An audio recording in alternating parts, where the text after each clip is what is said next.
The following program was produced by an independent community producer. The opinions expressed do not necessarily reflect those of the ECAT staff or board of directors.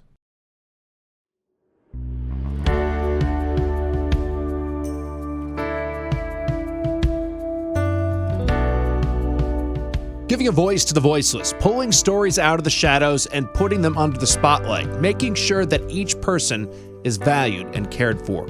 This is Humanity First with Peter Evers, presented by BAMSI. Hi, everybody. My name is Peter Evers, and welcome to another edition of Humanity First. We've got a great episode lined up today. It's the 4th of July weekend coming up, and we are going to have a very special guest today, Brigadier General Jack Hammond, who many people probably have heard of because the Brigadier General is a combat decorated a veteran, but latterly has been the lead in the Home-Based National Center for Excellence for Mental Health and Brain Injury. This is an incredibly important program that exists because of the generosity of the Boston Red Sox and Mass General Hospital, which I think now is Mass Brigham. And really, the program concentrates on the invisible wounds of war, as you could hear there, in terms of the mental health stresses and the brain injury stresses of those heroes, our veterans of all wars who are coming back to this country after serving the United States of America. And we're going to talk a little bit about the program. We're going to talk a little bit about the recognition of and some of the treatments that we have for individuals, but also for families who are struggling with that. So really looking forward to that. But before that, I was contemplating July 4th the other day, and I have been a citizen of this country for many years, but I was actually born in England. And I was reminded of that the other day when somebody said, do you have July 4th in England? And I didn't quite know how to answer that because we do have July 4th in England, but of course we don't celebrate independence because that independence was well fought and won against the English empire, if you like, by the colonies. And it got to me thinking a little bit about how important that independence was for this country and how successful it's been. I had a friend who I worked with back in the 1990s who was second generation Italian. And his parents did not allow him to learn Italian. At the time, my reaction to that was, well, that's very sad because, you know, the language of home is so important to people. And I got to talking to him about it. And he said, well, the thing is that America, being such a young country, really needed to take what was basically a federalist beginning of the states and make a country, which is very difficult to do. Most countries in Europe, anyway, have had the joy, I suppose, of developing nationhood over hundreds and hundreds of years. Not so with this country. And the idea of bringing now 50 states together and ensuring that America became the strongest economy in the world and pretty much the only superpower was really based on this idea of creating an America that Americans felt a part of. And when you look from outside, you wonder sometimes about that. But actually, having lived here for 30 years, I really feel that is the most successful thing about this country is the ability for people from all over the world, people of all different races, all different languages, countries, come together and feel a sense of being American, which is probably different from any other country in the world. So as we celebrate the 4th of July, and we're going to our parties and we're spending time with our families, it probably is, I would say, the most important holiday for America, and one which I think the rest of the world looks on with some amount of envy because of the happiness and the solidarity that it really reflects. So we'll be back in a minute and we'll have that conversation with Brigadier General. Hi, I'm Jamie. I'm an essential worker here at BAMSI, and I'm a nurse. Nurses are essential here at BAMSI because as nurses, we really have the opportunity to make an impact. We have very small ratios, so we have the opportunity to really learn everything about the person served and be able to give the best care. It really serves such a great purpose for me as being a nurse and really why I came into nursing. Learn more about nursing opportunities at bamsijobs.org.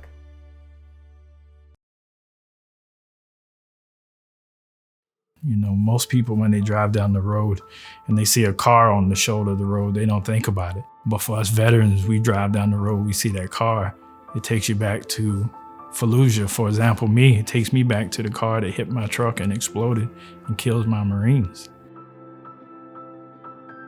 When our veterans come home, their journeys are just beginning for the next chapter of their life.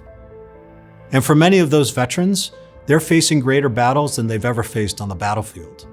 The challenge we've seen with the invisible wounds is that because you can't see that physical injury, it's often mistaken as being hurt, not injured. And you try and suck it up and keep on moving on. You're not just hurt, you're injured, and you need clinical care to receive the proper treatment so that you can get better. They've been exposed to lots of trauma in multiple different ways. That trauma could be physical, that trauma could be emotional. And so thinking about a complete warrior and all of their issues allows us to really have a unique approach to how to treat people. Home Base is a national nonprofit dedicated to healing the invisible wounds of war for service members, veterans, and their families. The 2-week intensive clinical program is a uniquely designed experience for service members and veterans. Patients that come are getting nearly a year's worth of care in the 2 weeks that they're here at our clinic in Boston. We also offer a big emphasis on wellness. Service members will experience things like art, yoga, tai chi, fitness, nutrition, these whole body experiences that pair just as much with mental health and allows them to develop some skills and new routines that they can also carry home with them in that area. One of the things that makes Home Base kind of a special place is the fact that we have a veteran outreach team of 15 veterans that are on the team. We have veterans from all 5 services. They know they're talking to someone that's going to tell them exactly what's going to happen when they get here, and they can trust that person. A lot of us have had that combat deployment experience. A lot of us have struggled with our own mental health. For us, it's a passion. It's not just another job. And we're going to be with you every step of the way to make sure that you get to graduation and beyond. Home Base thinks about a veteran and the family members and the supports that they have. And we make sure that we are paying attention to that we're providing our support to those family members right alongside that veteran.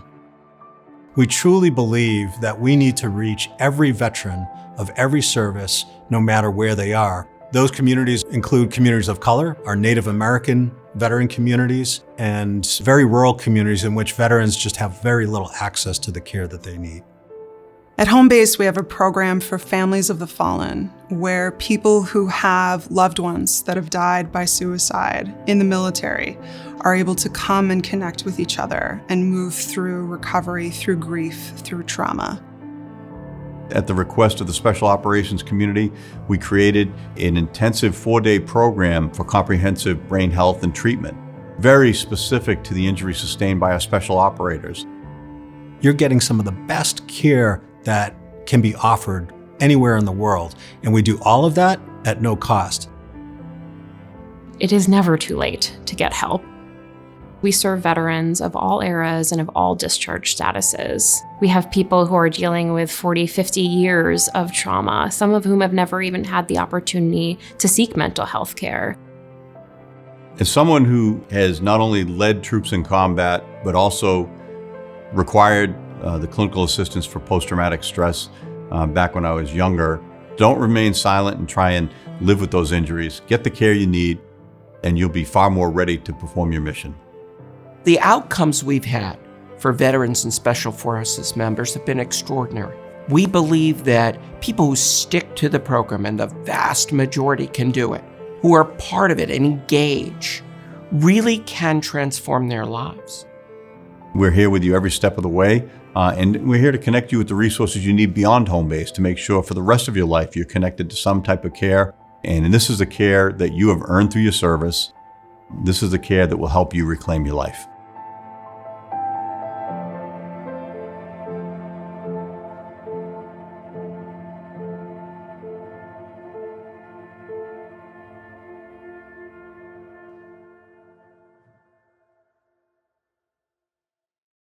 Giving a voice to the voiceless, pulling stories out of the shadows and putting them under the spotlight, making sure that each person is valued and cared for. This is Humanity First with Peter Evers, presented by BAMSI. Welcome back, everybody. This is Peter Evers for Humanity First. And for the second part of our show, we are honored to have with us Brigadier General Jack Hammond, who is a multi-decorated combat vet and has led many initiatives in both Iraq and Afghanistan, and latterly has been the lead in the home base program, otherwise known as the Home Base National Center for Excellence for Mental Health and Brain Injuries. I will say welcome, Brigadier General. It is great to have you on the show, and thank you so much for joining us. Well, thank you for the invitation today. We're talking today about something that probably is one of the most important topics in our country. We owe a great debt of gratitude to our veterans of foreign wars, to all veterans everywhere.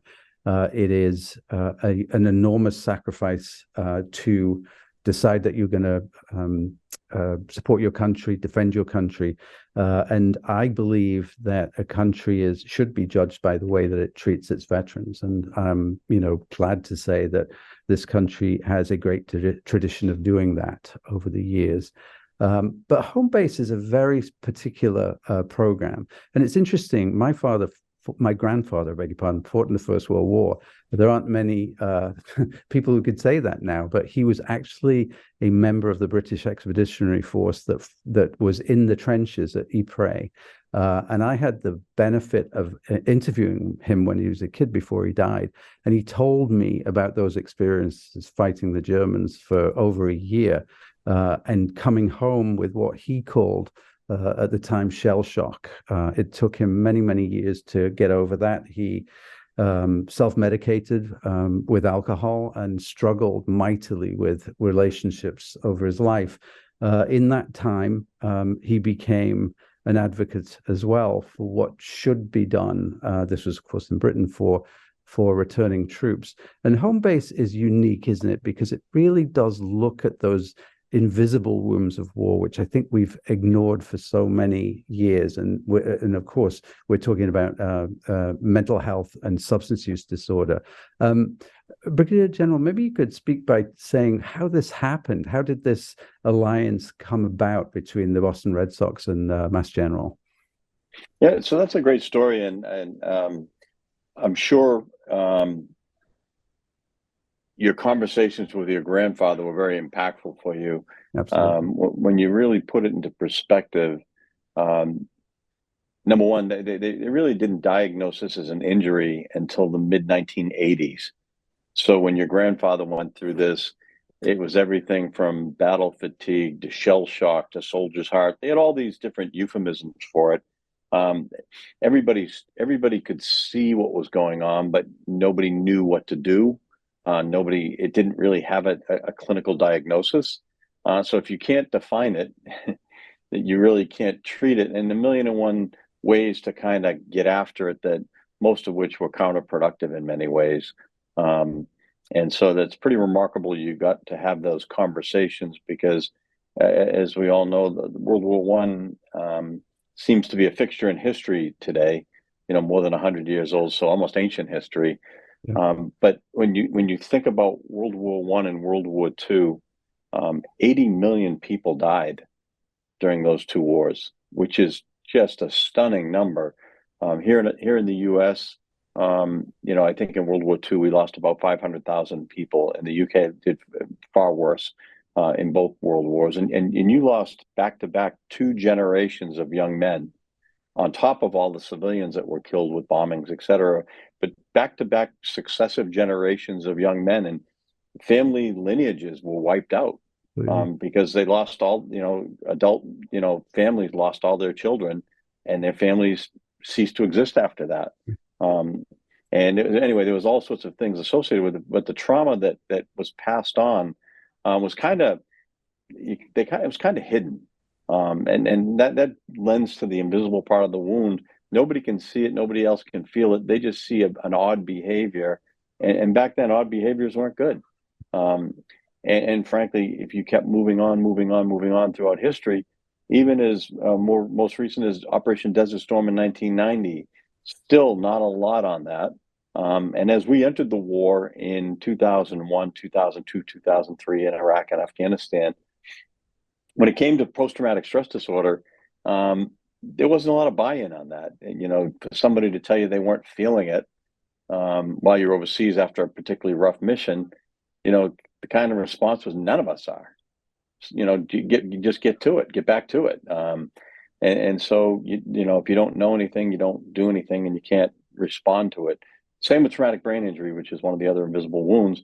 As long as people have been, traumatized with horrendous warfare, and as long as people have been hit in the head with clubs, hammers, axes, and then with the advent of gunpowder being blown up, people have been getting concussions.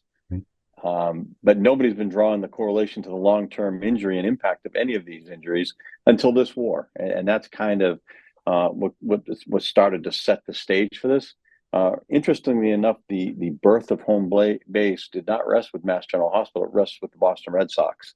And in an interesting twist of fate, when we broke our 86-year curse, when the Red Sox won that first World Series, one of the first things they did was they coordinated a trip to Walter Reed Army Medical Center to meet our wounded.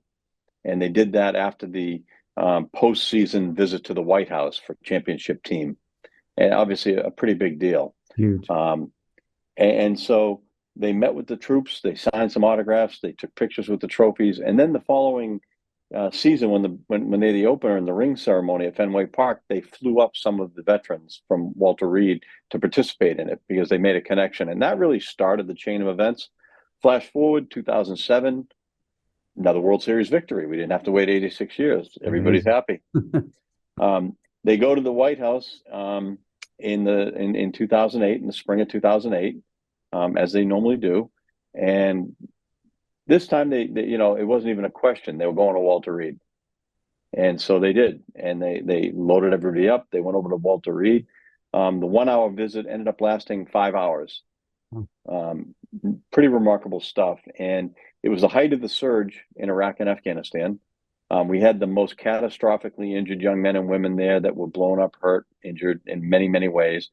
And the Red Sox got very interested in that, and they were very concerned because they were starting to build relationships with people, and seeing a bunch of 18, 19, 20-year-old kids with amputations, et cetera, is a pretty jarring experience for anyone. Yeah. Several of the owners of the Red Sox had parents that fought in World War II. Tom Werner in particular, his father was working with the OSS, which was the precursor to the CIA and some of our Army intelligence, Air Force intelligence back then. And Tom's dad worked on the Normandy invasion through that process and continued in that during the war. And I think he was affected by the war, and Tom was kindly putting two and two together as he talked to these young men and women on how it affected him. And when he returned from that trip, he connected with the president of Mass General, Dr. Peter Slavin, and had a very good conversation. Tom told him what the concerns were. He shared the insight from the folks at Walter Reed that said, on the physical side of the injuries, we're doing pretty good, but on the invisible side, we're not doing so great. And the VA is not doing so great.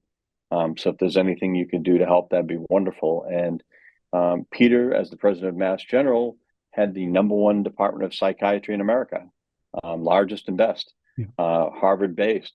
And we also have the Spalding Rehab Institute, rehab hospital, and Spalding is always #1, 2, or 3 in the nation as the best rehab hospital, and they take care of the traumatic brain injury aspect of the care. And through a series of conversations, Peter met with his trustees, They told him it would be the worst business decision they ever made, but the right thing to do. And they unanimously voted to move forward. And that's where the program was born. Humble beginnings, a small clinic in downtown Boston that treated Metro Boston, Eastern Massachusetts, and as far as anyone was willing to drive to come into Boston for an appointment. And then we moved on and grew from there.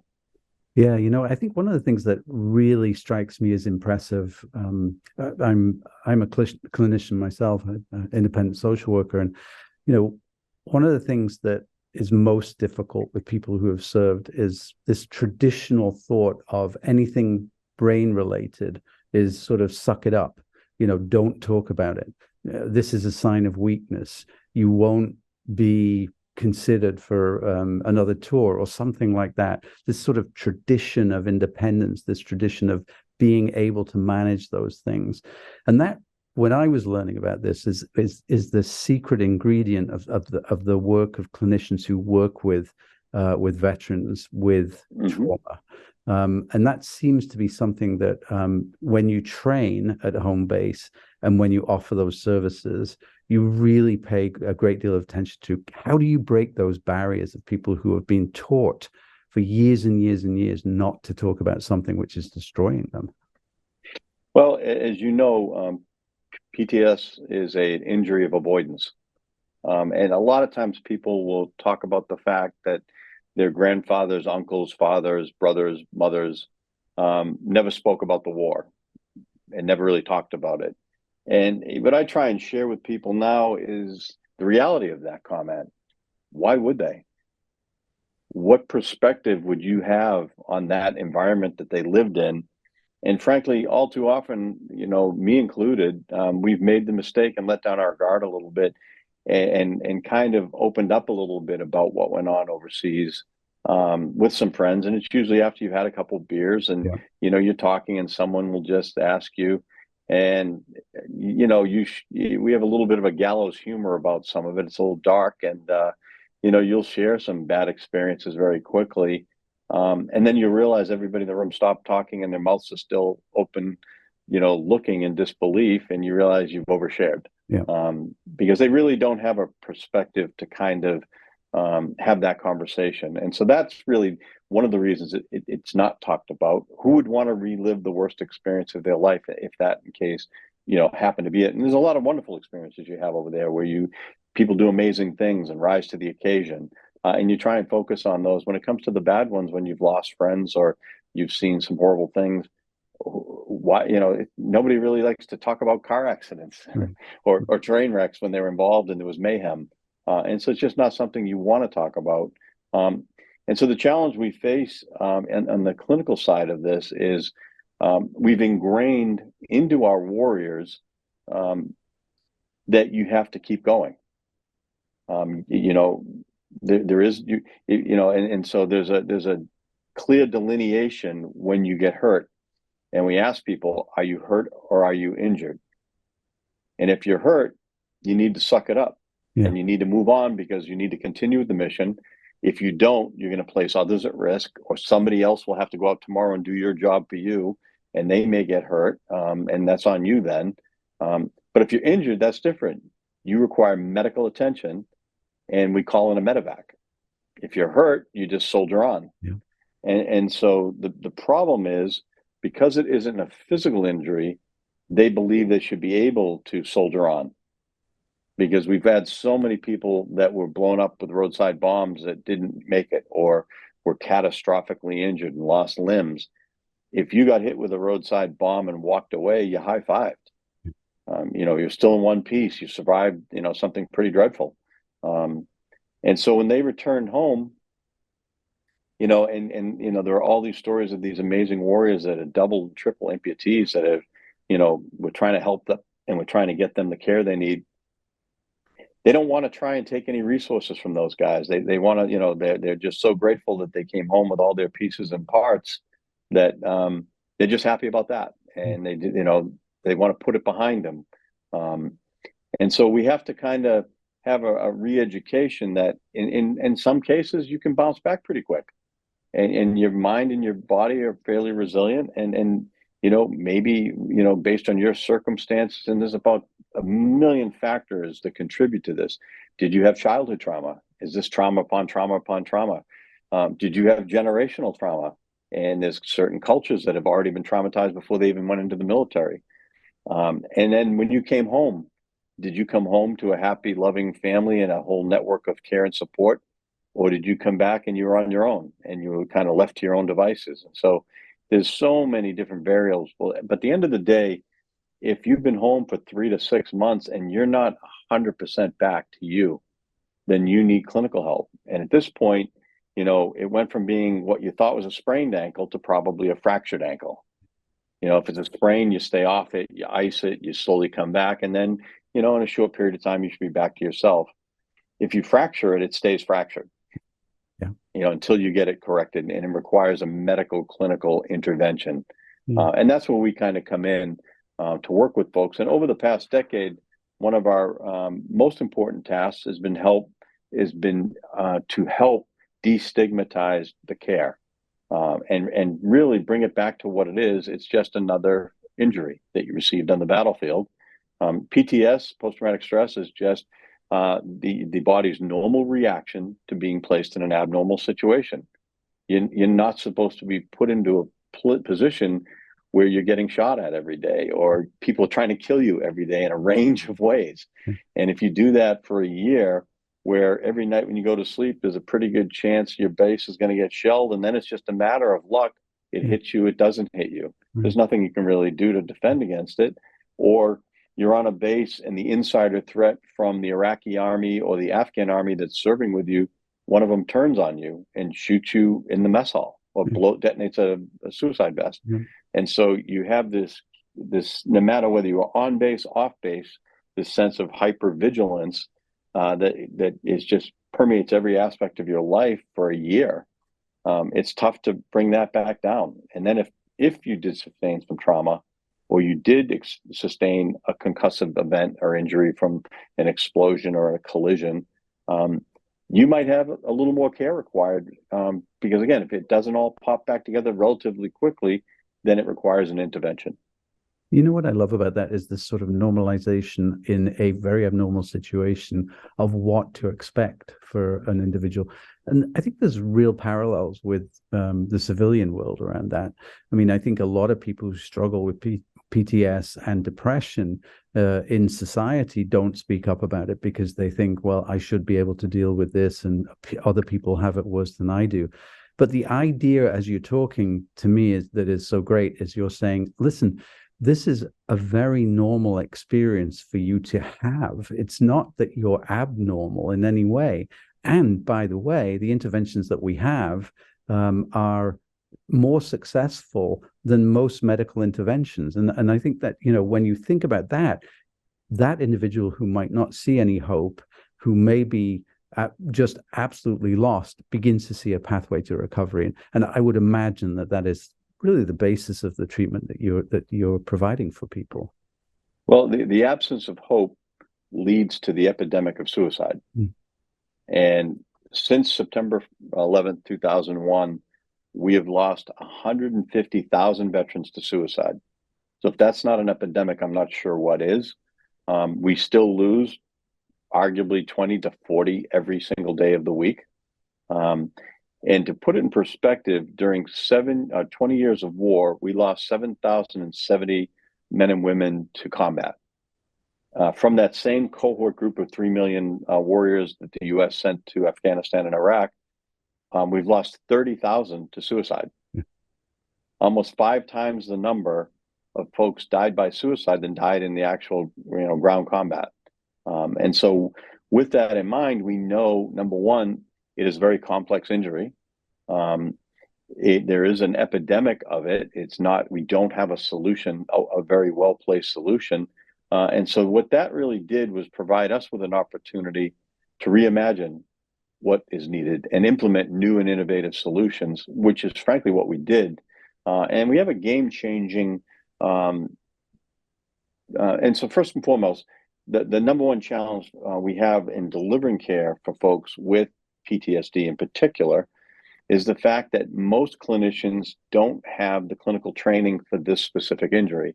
As you know, as a clinician, if you are a social worker, if you are a psychologist, if you are a psychiatrist, you are able to treat any mental health disorder. Unlike other areas of medicine where, you go through all these certifications and trainings so that you can become a cardiologist, so that you can become a cancer, provider. And even within that, there's subspecialty and subspecialty that you're a colon cancer, you're a, this type of cancer. So even after with that specialty, then there are subspecialties that people go see. Right. The reason that most folks don't get trained is it's extremely expensive for a provider to get certified. So it costs roughly $10,000 to get certified in trauma therapy.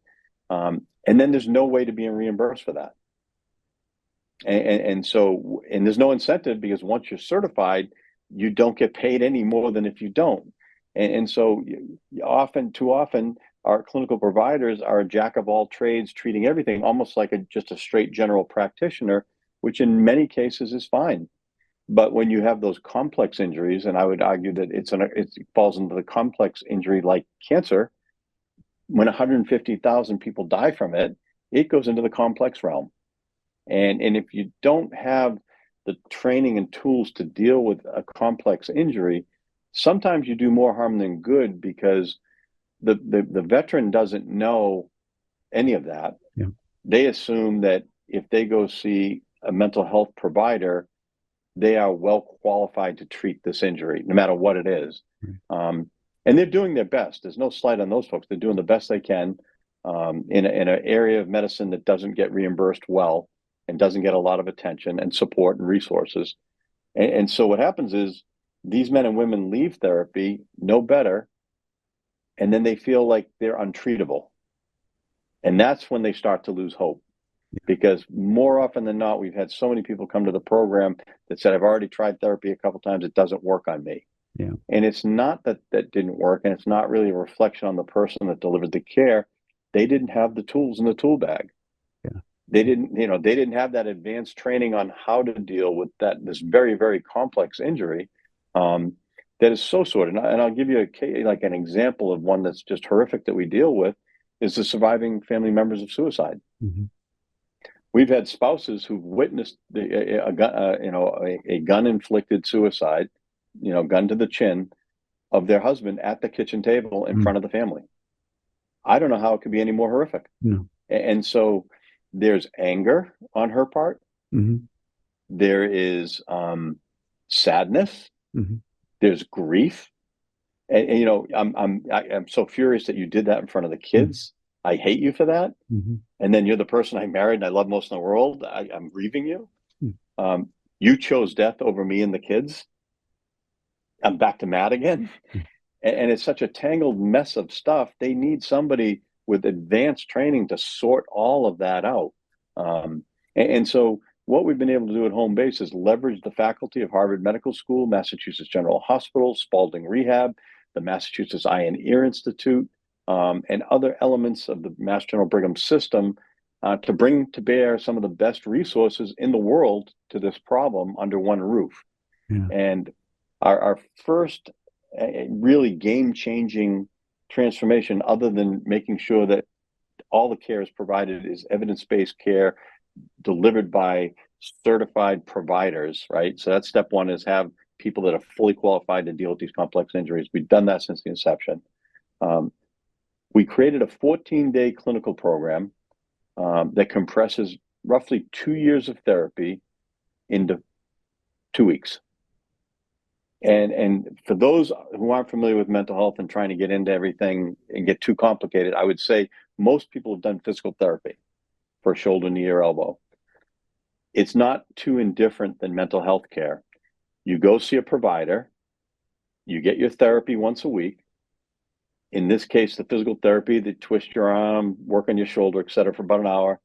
And then they give you homework, just like you do as a provider. And they come back in a week.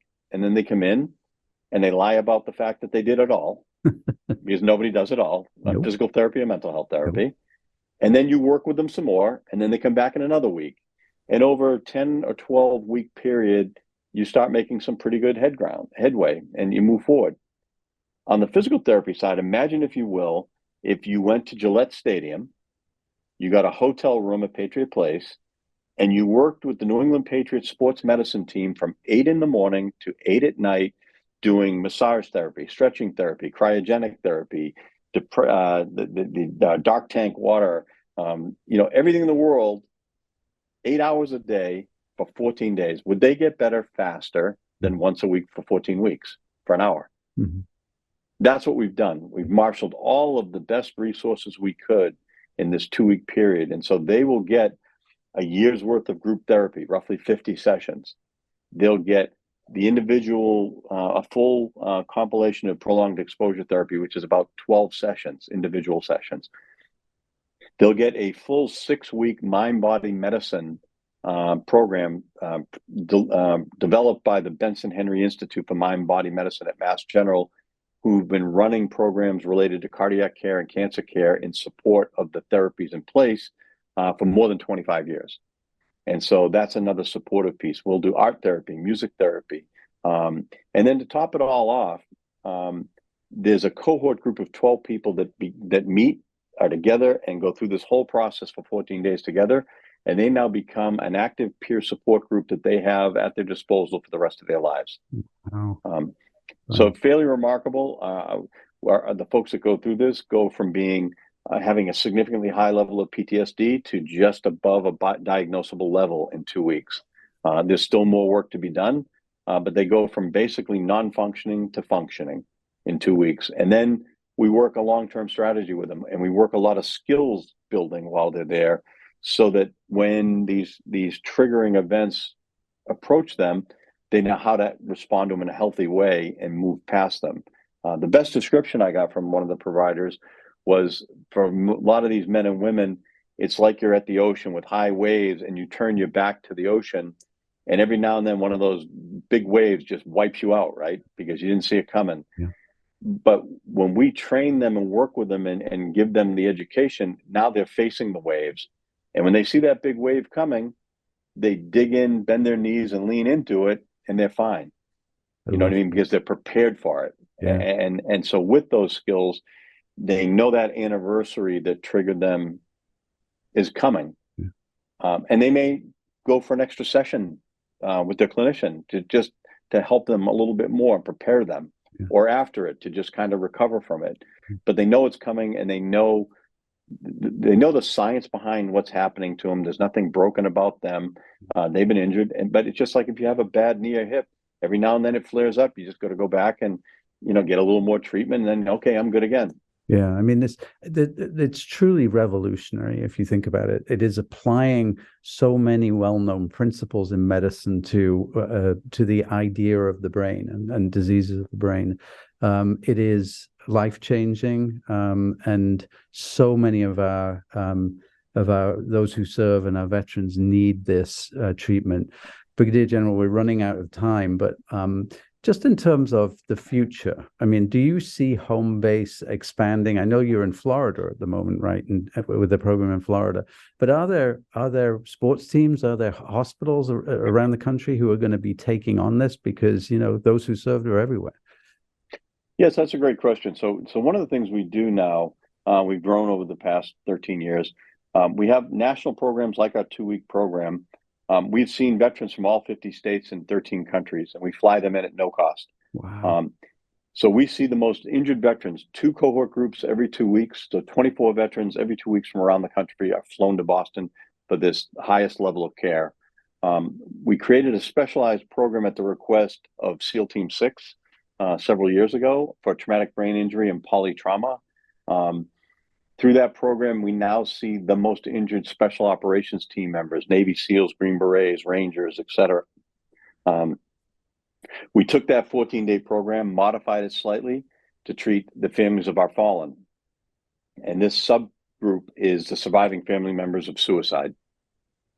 We have outpatient programs that address all the mental health issues related to military service that include substance abuse, depression, anxiety, for military kids, military families, and veterans and active duty serving members.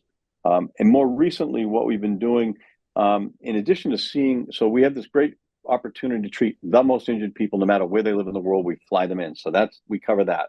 That's the national center. But part of what we do now is we also identify areas with limited access to care, and we build clinical capacity. And so we've done that here in Massachusetts. We've trained over 75,000 clinicians over the past 13 years in some levels of care. Yeah. About 5 years ago, we started offering free certification training in trauma therapy for people that treat veterans. I did that. You did, so you're familiar. When I was at Boston Medical, yeah. And so now what we started, about 5 years ago, we started working in Southwest Florida near JetBlue Park, where the Red Sox have spring training. We had a lot of work going on down there, and we weren't giving back to that community. And so as things developed, we built a wellness-based program down in Southwest Florida. And from that, we had a lot of young men and women that then connected and came to the 2-week program. At one point, we had 170 folks from the 5-county region of Southwest Florida that had been to our 2-week program. And when we returned them home, there was no one to hand off to for long-term maintenance care. They were 2.5 hours north to Tampa to the VA and 2.5 hours south to Miami. They were in a wasteland of veteran medical care. We partnered with a local hospital system, Lee Memorial Health System. They had a brand new behavioral health clinic. We took 5 of their clinicians, brought them up to Boston, trained them here at Mass General home base, certified them in trauma therapy, and then purchased portions of their salary, probably 1 day a week, that they could deliver care to veterans at no cost. So we created a delivery program with evidence-based providers. Within 6 months, one county over in Naples, Florida, the David Lawrence Center reached out and said, "Hey, we heard what you did in Lee County. Can you do that with us?" 5 more people, brought them up through funding mechanisms, found a way to pay their salaries. So now in this 5-county region, we have 2 clinics that we support, we fund, and we train people, and they have a solution to deliver care for veterans at no cost. Very quickly on those heels, Tampa General Hospital down in Tampa, former Mass General alumni who was the CEO, he reached out, said, "I'd love to get this wellness-based program off the ground." And then since then, he's looking at mental health and potentially brain injury. In the midst of all that, the governor of Arizona heard what we were doing in Massachusetts and in Florida, and he said, "Can you come help us?" Wow. We followed the same scalable protocol where we identify communities in partnership with the local government, in partnership with philanthropic supporters and veteran service groups. And so in the next year, we'll be opening a clinical program in collaboration with the Honor Healthcare System in Phoenix, where we're going to have another clinic where we just buy portions of their time, train their clinicians, and deliver care at no cost. We're building a program on Arizona State University, similar to one we have at Florida Gulf Coast University in Fort Myers, where we have wellness-based training, fitness, nutrition, healthy lifestyle, mind-body medicine out of there. And then the most intriguing thing is through this work, we found out about the Native tribes and some of the challenges they have. Native Americans represent the highest number of veterans per capita than any ethnicity in America. Navajo Nation in particular, where we're working with right now, 4 out of 10 homes, no running water, no electricity. 3 community hospitals to care for the entire region, which is the size of New England minus Maine. It's remarkable. And so we're going to send first quarter, January 2024-ish, we're going to send our first clinical team down there for a 5-day accelerated PTSD program. Wow. I mean, so you answered my question. Scalability is so important. We're running out of time, Brigadier General, but if people want to get involved, if people want to give, is there a particular way to do that? Yeah, and so I would tell you, we're 95% funded by philanthropy. We're supported by a grateful nation of Americans that want to make sure our warriors get the care they deserve. The Run to Home Base is a great opportunity, July 22nd, Fenway Park. First of all, you don't have to run. You can just go on our website and support another runner, $10, $20, it doesn't matter. It all helps. If you want to give more, that's great. But you can bring the kids to the park that morning, 7 o'clock in the morning, be there July 22nd. We have an amazing thing. You can support the runners. The Fenway Park is open. It's free. You can come in there, bring the kids. The trophies, the World Series trophies are on display. And this year, we're going to probably have 5 or 6 Navy SEALs parachute into Fenway Park during that opening ceremony. Wow. That is going to be something to behold. So you're going to see Navy SEALs jumping out of the sky. You're going to see all these amazing people doing all these things. The governor usually comes. The mayor usually comes. The owners of the Red Sox are there. So it's a pretty remarkable day. And you get to go throughout the park and get a view you normally don't and see what this is all about. But I would urge you, to go to homebase.org. That's the best way to find us. And find out a little bit about the run if you wish to do that. But there's a donate button, and every little bit helps. We that are home here, we have hundreds of thousands of folks in harm's way on the borders of the Ukraine right now.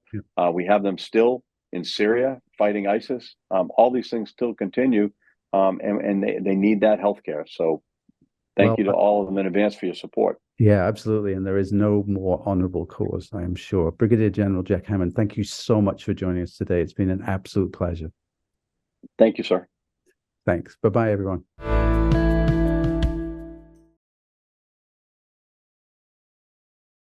Most people, when they drive down the road and they see a car on the shoulder of the road, they don't think about it. But for us veterans, we drive down the road, we see that car, it takes you back to Fallujah. For example, it takes me back to the car that hit my truck and exploded and kills my Marines. When our veterans come home, their journeys are just beginning for the next chapter of their life. And for many of those veterans, they're facing greater battles than they've ever faced on the battlefield. The challenge we've seen with the invisible wounds is that because you can't see that physical injury, it's often mistaken as being hurt, not injured. And you try and suck it up and keep on moving on. You're not just hurt, you're injured, and you need clinical care to receive the proper treatment so that you can get better. They've been exposed to lots of trauma in multiple different ways. That trauma could be physical, that trauma could be emotional. And so thinking about a complete warrior and all of their issues allows us to really have a unique approach to how to treat people. Homebase is a national nonprofit dedicated to healing the invisible wounds of war for service members, veterans, and their families. The 2-week intensive clinical program is a uniquely designed experience for service members and veterans. Patients that come are getting nearly a year's worth of care in the 2 weeks that they're here at our clinic in Boston. We also offer a big emphasis on wellness. Service members will experience things like art, yoga, tai chi, fitness, nutrition, these whole body experiences that pair just as much with mental health and allows them to develop some skills and new routines that they can also carry home with them in that area. One of the things that makes Homebase kind of a special place is the fact that we have a veteran outreach team of 15 veterans that are on the team. We have veterans from all 5 services. They know they're talking to someone that's going to tell them exactly what's going to happen when they get here, and they can trust that person. A lot of us have had that combat deployment experience. A lot of us have struggled with our own mental health. For us, it's a passion. It's not just another job. And we're going to be with you every step of the way to make sure that you get to graduation and beyond. Homebase thinks about a veteran and the family members and the supports that they have. And we make sure that we are paying attention to that we're providing our support to those family members right alongside that veteran.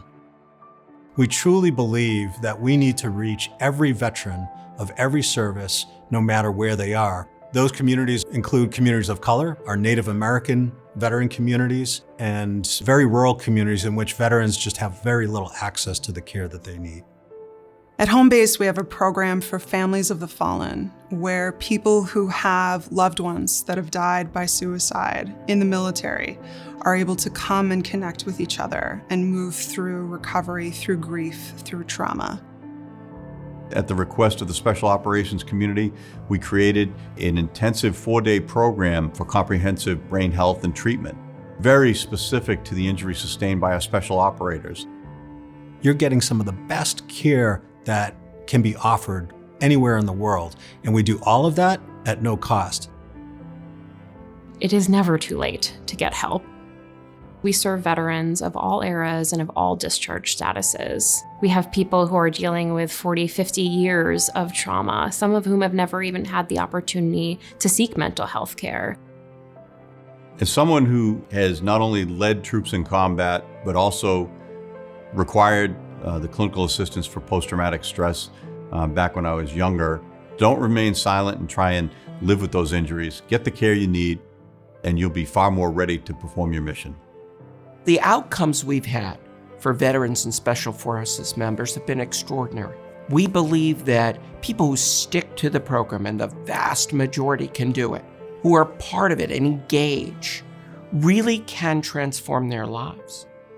We're here with you every step of the way, and we're here to connect you with the resources you need beyond home base to make sure for the rest of your life you're connected to some type of care. And this is the care that you have earned through your service. This is the care that will help you reclaim your life.